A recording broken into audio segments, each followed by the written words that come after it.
Ito na guys, pang 8 days. Pang 8 days na inuman challenge. GC Barley Organic from New Zealand.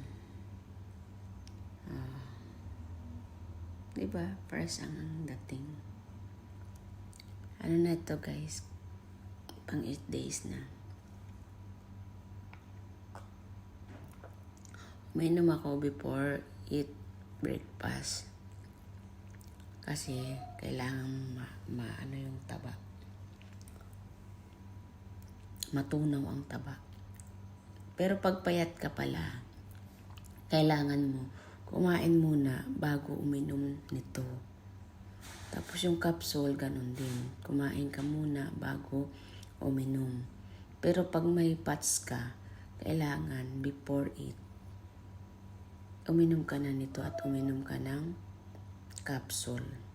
Yun pala ang tamang pag-inom. Pag payat ka, uminom ka ng pagkakain mo, inom ka ng juice.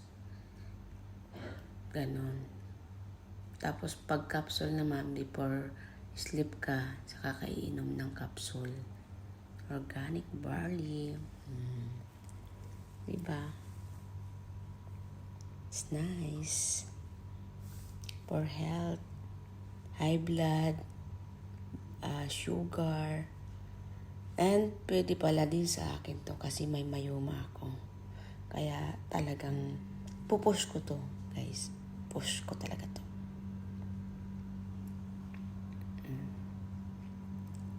Or mag-avail na kayo. Kasi pag nag-avail kayo, mas malaki ang discount.